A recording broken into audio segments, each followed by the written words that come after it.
Okay, our second collaboration team is called Team Sunrise. This team is made up from 3 Chevening and CSC alumni from Nigeria. The presenter will be Ire-Oluwa Adegoke, and answering the questions will be Yetunde Fadeyi, sorry. So without further ado, over to you, Team Sunrise. Good afternoon, good evening, everyone.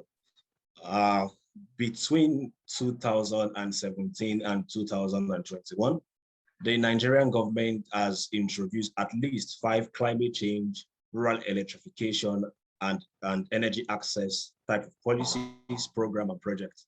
However, our policy proposition is meant to enhance what the government is currently doing. And that's based on the challenges that we have identified, as you can see on your screen. Some of the challenges we've seen is still the increasing use of fossil energy source, especially in rural communities. We still see that the current mini-grid system is heavily privatized and marginalizes the vulnerable and underserved population, even within existing mini-grid sites.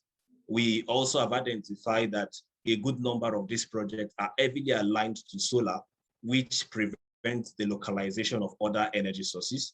We also see that consumers are just beneficiaries. They are not acting as key stakeholders in this particular process. We also see that the project or the execution and planning is also heavily centralized and very little contribution from the state and local government level. We also see the challenge of still poor access to credit, which makes it difficult for the poor to transition into modern energy services. And we also see some solar technologies, notably the solar home system product, has been unscalable and contributing to electronic waste in Nigeria. Next slide, please. Our proposition is based on several policy targets that are driven by the drivers, as you can see on the right of your screen. And we are proposing that with our project, we hope to initiate within the space of between now and 2030, 1,000 community developed, managed, and executed projects. This would likely be done in collaboration with other technical partners, civil society groups. We also hope to see a 35% reduction in emission in the electricity sector, which currently contributes 65% to overall emission in Nigeria. We also hope that about 5,000 trees of local importance will be planted. And we also hope to see the utilization of the current social protection scheme for the poor, currently standing at 5,000 naira per month.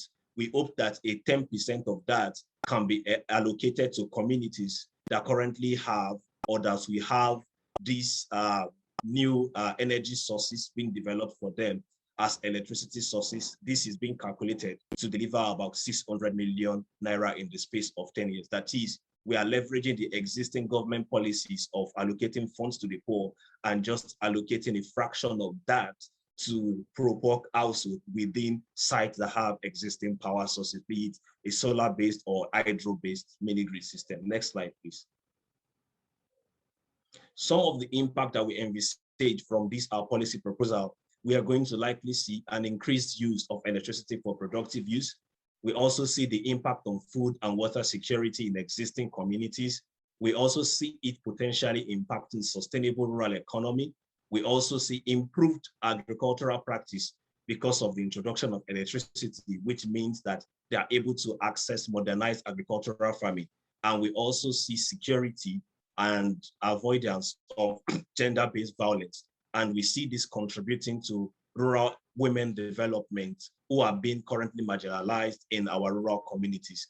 And we also see the preservation of the forest, which is currently being strained by the heavy dependence of natural resources for electricity generation.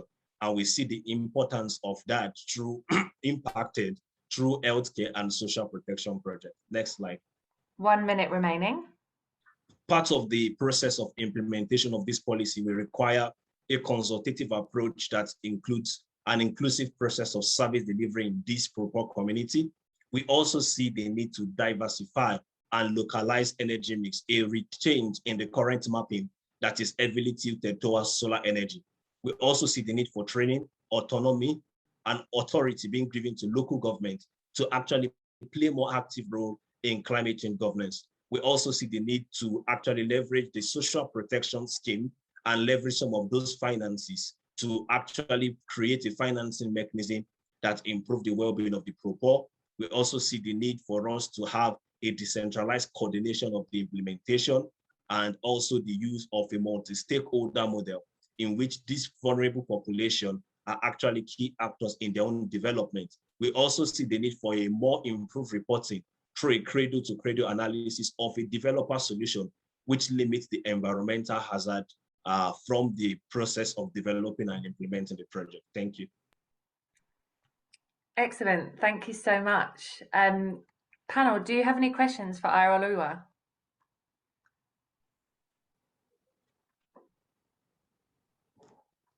Yeah, over to you, Sergey. Oh, sorry, you proceed, Sergey. Yeah, thank you very much for a very interesting and well-thought presentation.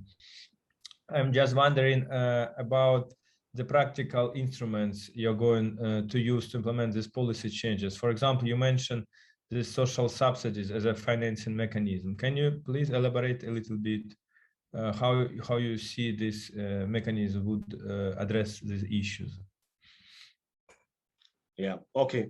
To answer the question, currently the Nigerian government have an existing social protection scheme that actually guarantees 5,000 naira, a monthly stipend, as I will put it, to poor communities across the different states in Nigeria.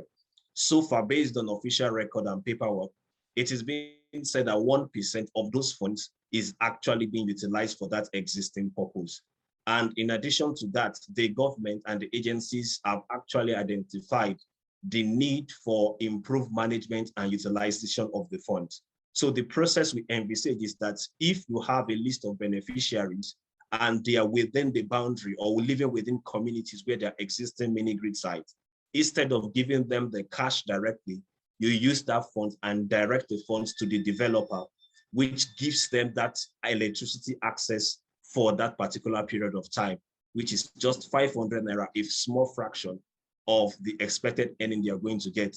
In other words, they will receive 4,500 for the month, and then they will have 500 naira given to them as electricity credit, which will help them to understand the value of electricity and also achieve some of the impact we have actually actualized.